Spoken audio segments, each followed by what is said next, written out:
تفسیر قرآن پر مبنی پروگرام قول اللہ میر عدیل عارف کی جانب سے۔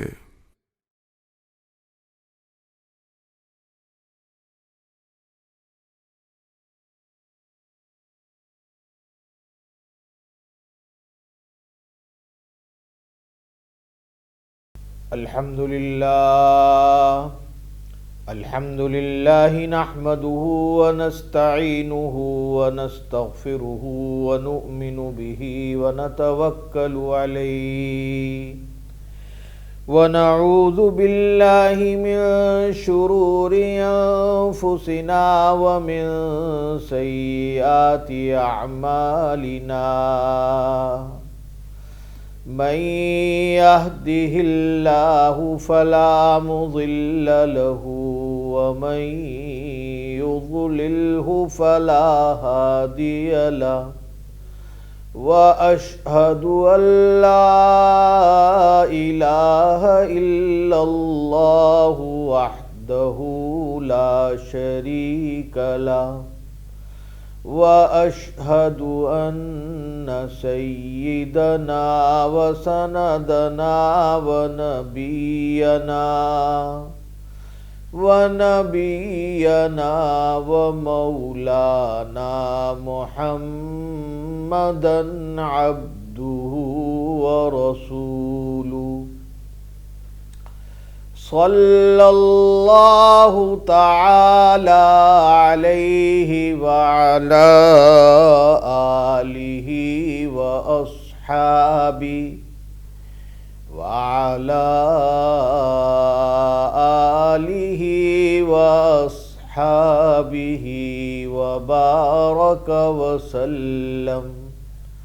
وبارك وسلم تسليما كثيرا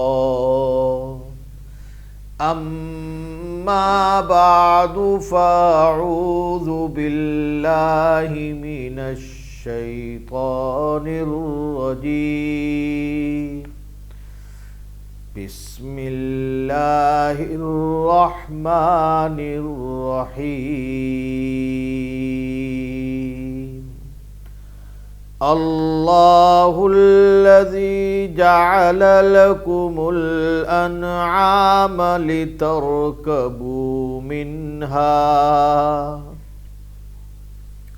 لترکبوا منها ومنها تأکلون وَلَكُمْ فِيهَا مَنَافِعُ وَلِتَبْلُغُوا عَلَيْهَا حَاجَةً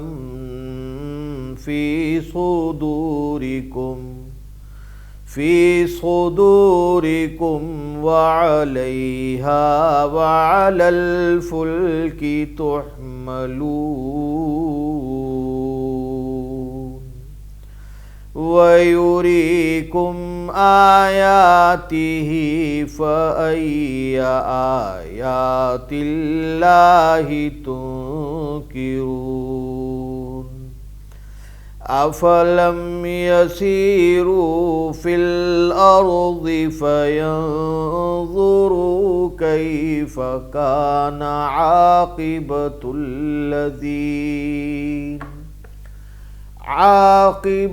الذين من قبلهم كانوا أكثر منهم وأشد قوة وآثارا في الأرض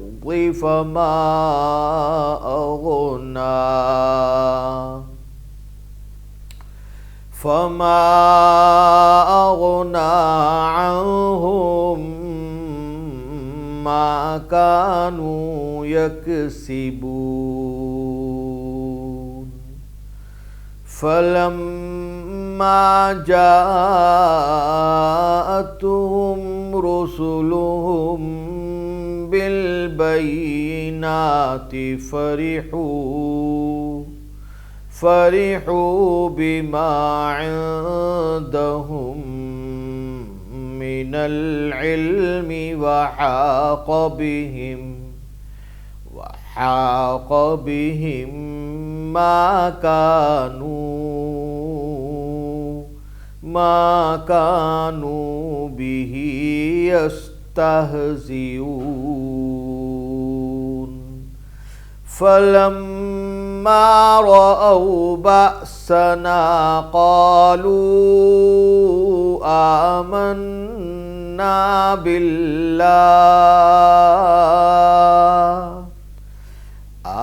آمنا بالله وحده وكفرنا بما كنا به مشركين فلم يك ينفعهم إيمانهم لما رأوا بأسنا سنة الله التي قد خلت في عبادي وخسر هنالك الكافرون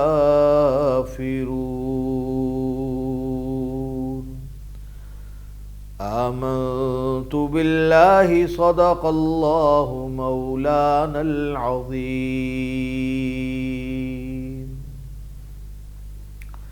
برادران محترم، میرے عزیز دوستوں، بزرگوں، یہ سورہ مومن جو آج سے کچھ دن پہلے شروع کی گئی تھی، اس کا 9واں رکوع ہے اور آخری رکوع ہے۔ اس کے بعد یہ سورہ مومن ختم ہو جائے گی۔ اس رکوع کا ترجمہ اور تفسیر آج مجھے بیان کرنی مقصود ہے۔ اللہ تعالیٰ سے دعا ہے کہ اللہ تعالیٰ مجھ کو صحیح بیان کرنے کی اور کہنے کی توفیق عطا فرمائے اور غلطیوں سے محفوظ رکھے، اور آپ کو بھی اس سے اور مجھے بھی اس سے نفع اٹھانے کی پوری توفیق عطا فرمائے۔ آمین ثم آمین۔ فرمایا کہ اللہ الذی جعل لکم الانعام لترکبوا منہا، اللہ وہ ذات ہے کہ جس نے بنا دیے تمہارے واسطے چوپائے، یعنی جانور جن کی 4 ٹانگیں ہوتی ہیں، تاکہ تم ان کے اوپر سواری کرو، لترکبوا منہا، تاکہ تم سواری کرو، منہا ان میں سے بعض پر، ومنہا تأکلون اور بعضوں کو تم کھاتے بھی ہو، وَلَكُمْ فِيهَا مَنَافِعُ اور ان میں تم کو اور بھی بہت سارے فوائد ہیں۔ منافع منفعت کی جمع ہے، منفعتن کی جمع ہے تو یا منفعن کی جمع ہے، تو اس کے معنی آتے ہیں کہ بہت سارے منافع ہیں، اور تمہارے لیے اس کے اندر بہت سارے فائدے بھی ہیں۔ وَلِتَبْلُغُوا عَلَيْهَا اور اس لیے بھی ہیں کہ تم ان کے اوپر سوار ہو، حاجتاً فی صدورکم جو حاجت ہو تمہارے دلوں میں اس کو تم پوری کرو، وعلیہا ان پر بھی، وعلی الفلک اور کشتیوں پر بھی، فلک کشتیوں کو بولتے ہیں، تحملون جن کے اندر تم لدے پھرتے ہو، یعنی تم ان کے اوپر سوار ہو کے ادھر سے ادھر جاتے ہو۔ وَيُرِيكُمْ آيَاتِهِ فَأَيَّ آيَاتِ اللَّهِ تُنْكِرُونَ اور اللہ تعالیٰ تم کو دکھلاتا ہے اپنی نشانیاں، پھر تم کون کون سی نشانیوں کو جھٹلاؤ گے اور کون کون سی نشانیوں سے تم انکار کرو گے۔ میرے دوستو بزرگوں، ان دونوں آیتوں میں اللہ تبارک و تعالیٰ نے بہت ہی عظیم الشان بات بیان فرمائی ہے، اور وہ یہ بیان فرمائی کہ اللہ پاک نے تمہارے لیے جو مویشی بنائے ہیں ان میں سے بعض تو وہ ہیں کہ تم ان کے اوپر سواری کرتے ہو، جیسے گدھا ہے، اونٹ ہے، گھوڑا ہے، بیل ہے، تم ان پر سواری کرتے ہو، اور بعض ایسے ہیں کہ تم ان میں سے ان کا گوشت بھی کھاتے ہو، سواری بھی کرتے ہو ان کے اوپر اور ان کو کھاتے بھی ہو، جیسے اونٹ کے اوپر سواری بھی کرتے ہو اور اس کا گوشت بھی کھاتے ہو۔ اور پھر فرمایا کہ ان کے اندر تمہارے لیے اور بھی منافع ہیں، مثلا ان کے بالوں سے، ان کے اون سے تمہیں فائدہ ہوتا ہے۔ اب مثلا بھیڑ ہے، اس کا گوشت بھی کھاتے ہو، اس کے اون سے تمہیں فائدہ بھی پہنچتا ہے، وہ جو اون بنتا ہے اس سے تمہیں فائدہ ہوتا ہے۔ اور بھی بہت سارے منافع ہیں۔ آپ جو جانور جن کا گوشت کھایا جاتا ہے اور جن کے اوپر سوار ہوا جاتا ہے، انہی کو دیکھ لیجئے کہ ان کو ذبح کرنے کے بعد، ان کا گوشت کھانے کے بعد ان کی جو دوسری چیزیں ہیں ان سے بے شمار کام ہوتے ہیں۔ مثلا چربی ہے، چربی سے بہت ساری چیزیں بنتی ہیں اور بڑی بڑی چیزوں میں وہ ڈالی جاتی ہے، اور بہت ساری چیزیں ایسی بنتی ہیں جن کو کھایا تو نہیں جاتا لیکن استعمال کیا جاتا ہے، عام استعمال، جیسے مثلا صابن ہے تو ان میں چربی پڑتی ہے۔ اور اسی طریقے سے اور بھی بہت ساری چیزیں ہیں جو کہ جانوروں کے اور مویشیوں کے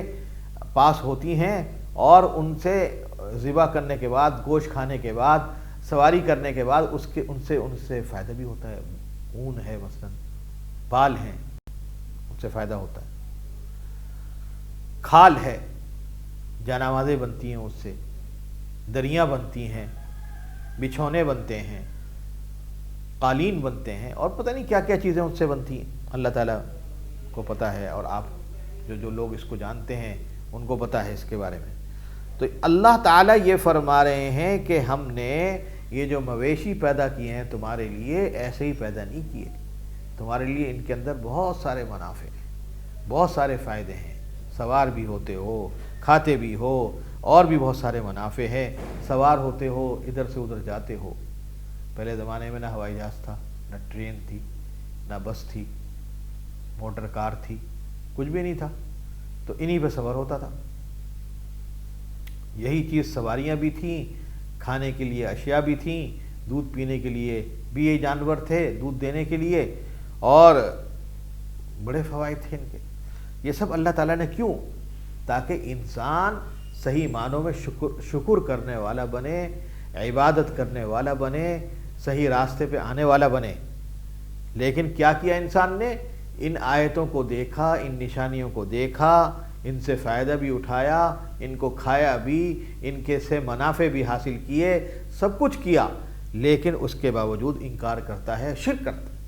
ہے۔ شرک کس بات کا؟ سوچئے ذرا، غور کریں کہ شرک کس بات کا ہے۔ پھر اللہ تبارک و تعالیٰ کی اطاعت کیوں نہیں ہو رہی؟ اللہ تعالیٰ کے سوا دوسرے کو کیوں پوجا جا رہا ہے؟ دوسرے کی عبادت ہو کیوں رہی؟ چلو ان مشرکین کو چھوڑو، ہم اپنے آپ کو دیکھیں۔ اگر آج ہم کو اللہ تبارک و تعالیٰ نے جو چیزیں پہنچائی ہیں، ہم اللہ تبارک و تعالیٰ کا شکر کتنا کرتے ہیں، اور عام انسان جو کہ ہم کو اللہ کے کہنے پر ہی وہ دے رہا ہے، ہم کو اللہ تعالیٰ نے اس کے دل میں ڈالا تو دے رہا ہے وہ، تو اس کا شکر ہم کتنا کرتے ہیں۔ اگر کوئی آدمی ہم کو کوئی 20-25 روپے دے دے اور کچھ ہزار روپے ہمیں دے دے، تو اس کا شکر ہم ایسے کریں گے، اس کو فون پہ بھی اس کو جتلائیں گے،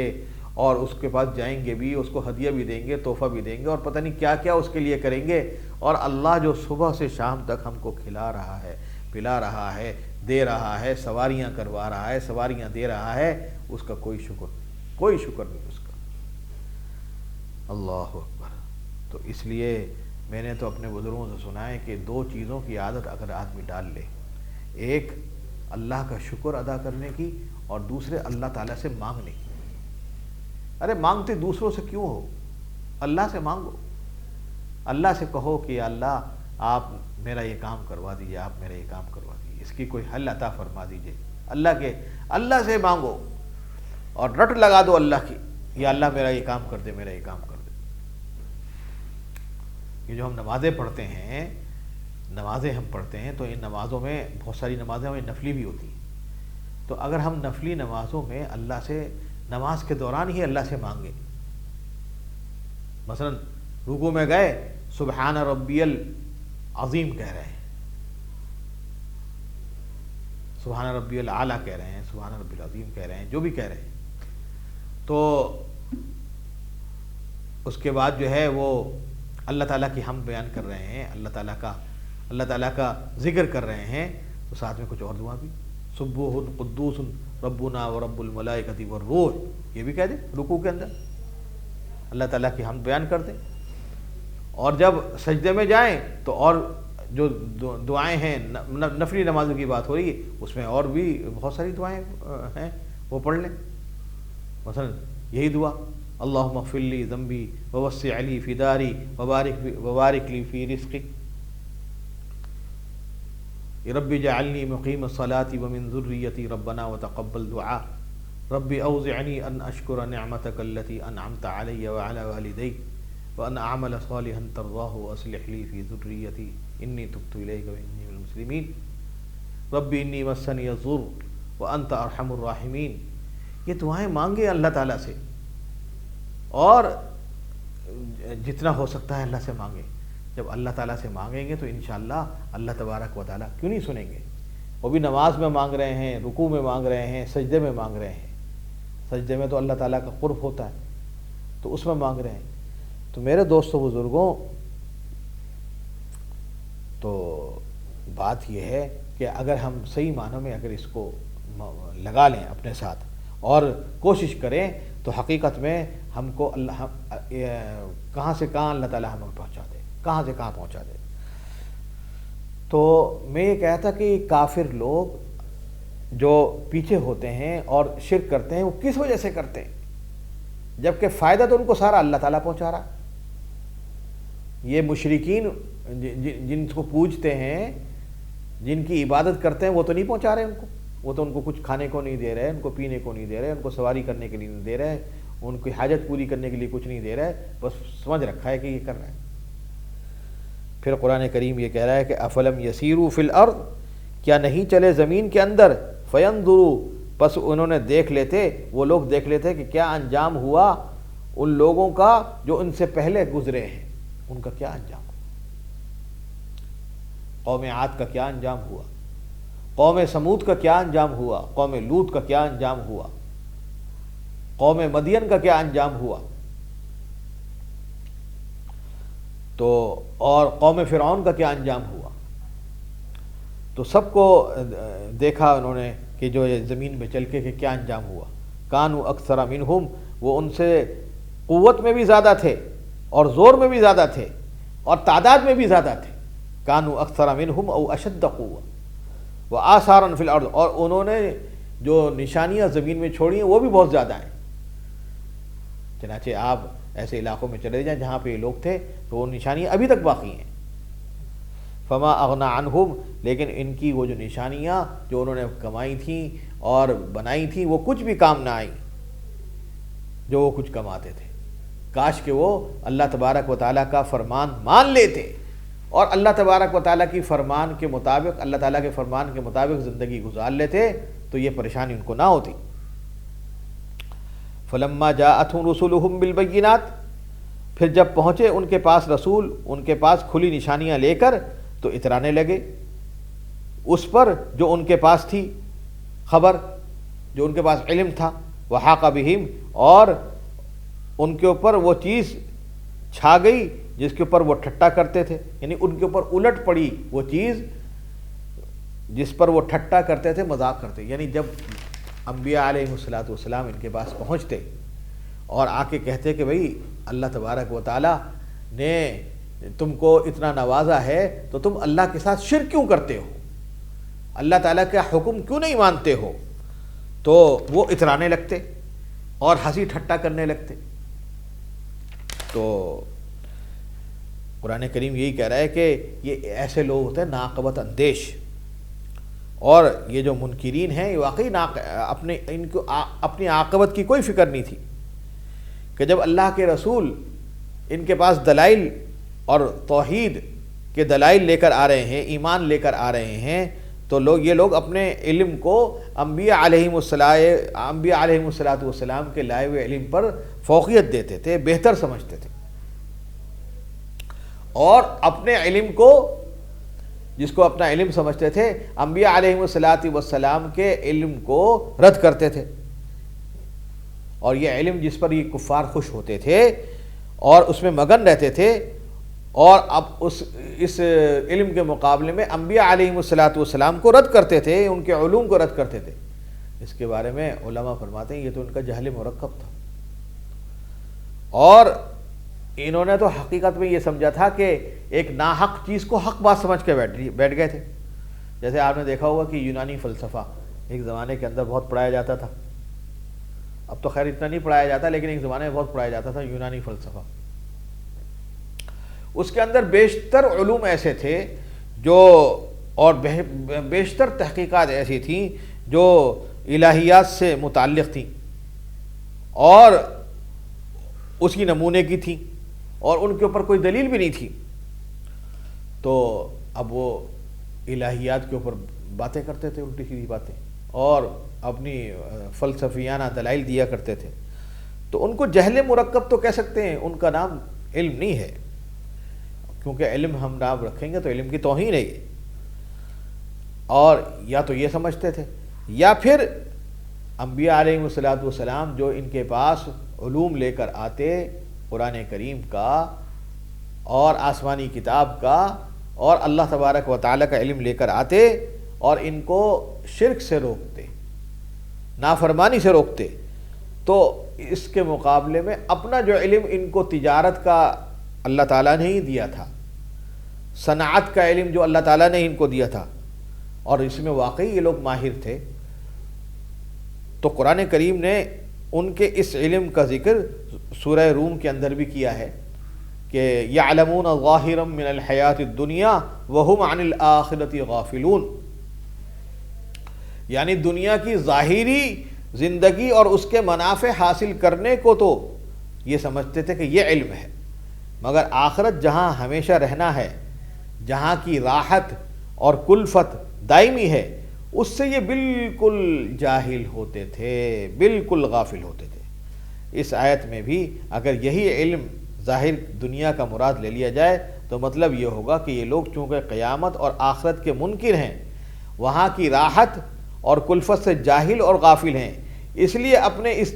ظاہری ہنر پر خوش ہیں اور مگن ہو کر انبیاء کے علوم کی طرف توجہ نہیں دیتے۔ اگر دیکھا جائے تو یعنی یہ سمجھا جائے گا کہ بس یہ سمجھتے ہیں کہ جو ہم کو اللہ تعالیٰ نے جو علم صنعت یا علم تجارت دیا ہے، بس یہی اسی میں لگے رہنا ہے اور یہی ہمارے لیے فلاح کا ذریعہ ہے۔ باقی یہ ہے کہ آخرت میں جا کے ہمیں کیا کرنا ہے، اس کے لیے بھی ہمیں کچھ وقت نکالنا ہے، اور اس کے لیے بھی ہمیں کوئی کام کرنا ہے، اس کو کوئی علم ہی نہیں سمجھتے تھے، اور اس کو کوئی اپنے لیے ضروری بھی نہیں سمجھتے تھے۔ تو در حقیقت یا تو یہ بات تھی اور یا یہ بات تھی، دونوں باتوں میں سے کوئی ایک بات ہو سکتی ہے۔ تو میرے کہنے کا مقصد یہ ہے کہ میرے دوستوں بزرگوں، یہ جو فرمایا جا رہا ہے نا کہ جب ان کے پاس رسول آتے کھلی کھلی نشانیاں لے کر تو یہ اتراتے تھے، اور اس کے اوپر جو ان کے پاس علم تھا، مثلا صنعت اور تجارت وغیرہ کا جو علم تھا، تو اور اس کے اوپر یہ اتراتے بھی تھے، اور ساتھ میں یہ کہ وحاق بہم ما کانوا بہ یستہزئون، اور وہ جو چیز ان کے پاس علم تھا اس کو لے کر ٹھٹا کرتے تھے اور ہنستے تھے اور مذاق اڑایا کرتے تھے۔ تو لہذا اب ایسے لوگوں کے اوپر تو وہ چیز الٹ جاتی ہے، جو چیز ٹھٹا، ظاہر ہے کہ دین کے علم کا مذاق اڑائے گا، دین کے علم کا مذاق اڑائے گا اور دین کے ساتھ ٹھٹا کرے گا اور مذاق اڑائے گا، تو کیا یہ برداشت ہو جائے گا کہ آدمی جو اس طرح کی حرکتیں کرے؟ تو اس کا تو فوراً عذاب آتا ہے۔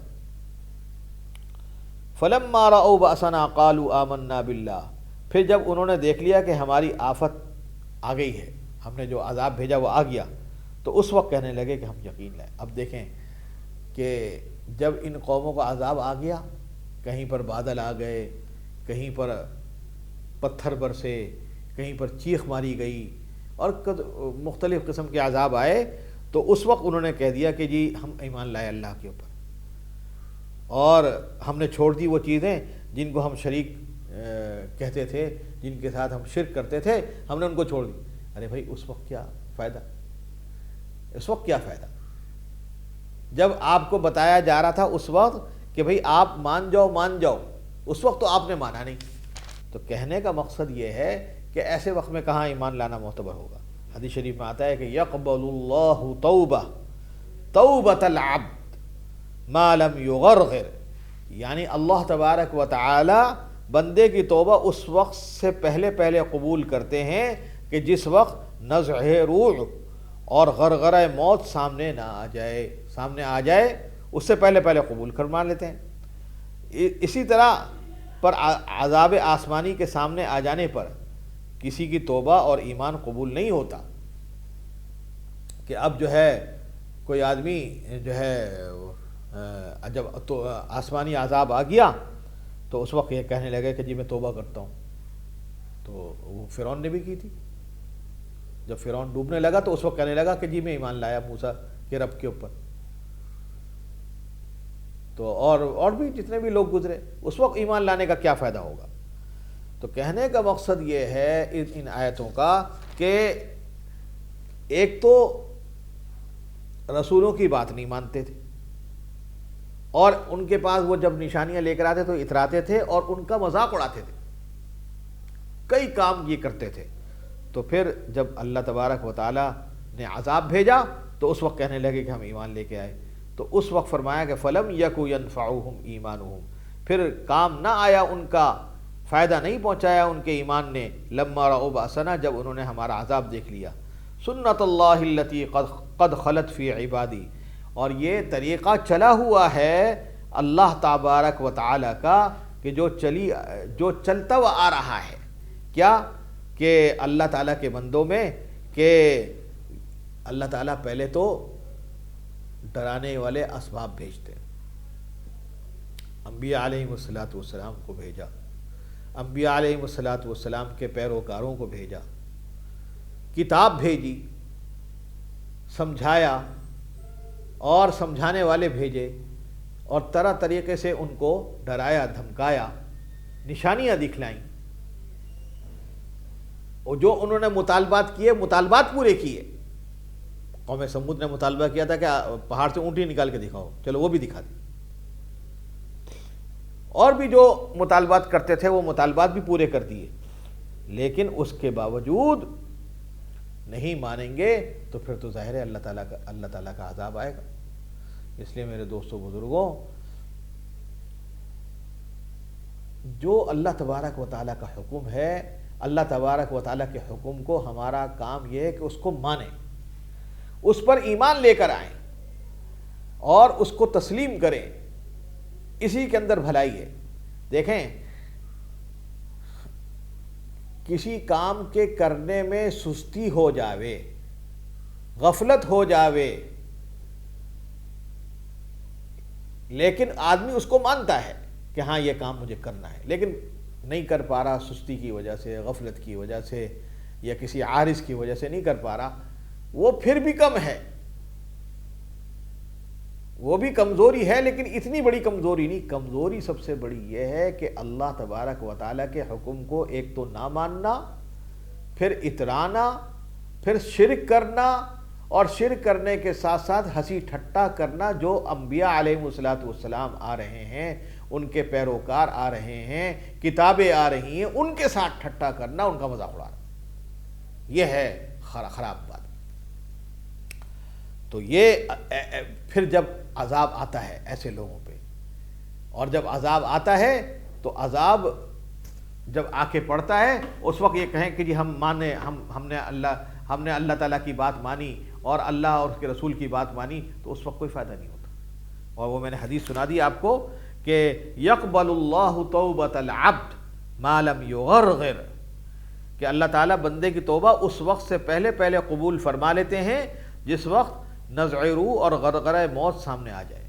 اس سے پہلے پہلے قبول فرما لیتے۔ اب ایک آدمی ہے کہ بیمار پڑا ہوا ہے اور موت کا وقت قریب آ گیا۔ اب موت کے وقت قریب آنے کے بعد وہ جناب علی وہ حرکتیں وہ ایسے اعمال کر رہا ہے کہ جو اب اس وقت قبولیت کے نہیں ہیں۔ ارے بھائی پہلے کرتا، پہلے کیوں نہیں اس پر عمل کیا؟ پہلے تو ہنسی ٹھٹا کر رہے تھے اور مذاق اڑا رہے تھے، اب جب عذاب آ گیا تو اس وقت جو ہے ڈر رہے ہو پھر، تو ایسے ڈرنے سے تو کوئی فائدہ نہیں۔ تو میرے دوستو بزرگوں، ان تمام آیات کا اور ان تمام اس رکوع کا مقصد یہ ہوا کہ جب اللہ تعالیٰ نے آپ کے لیے ہمارے لیے انعامات اتارے، چیزیں اتاری، ساری چیزیں اتاری، تو پھر ایک تو ہم کو اللہ تبارک و تعالیٰ کی ایک تو نافرمانی نہیں کرنی، اللہ تعالیٰ کے ساتھ شرک نہیں کرنا، اللہ تبارک و تعالیٰ کے ساتھ ریاکاری نہیں کرنی اللہ تعالیٰ کے معاملات میں اور عبادات میں۔ جو کچھ کرنا ہے اللہ تعالیٰ کے لیے کرنا اور اللہ تعالیٰ ہی کی خوشی کے لیے کرنا، اللہ تعالیٰ کی رضا کے لیے کرنا، اور پھر اس سے بھی بڑھ کر یہ کہ مذاق نہیں اڑانا۔ بعض لوگ ہوتے ہیں کہ وہ علماء کا اور اسی طریقے سے دین کے جو حقیقی علم بردار ہیں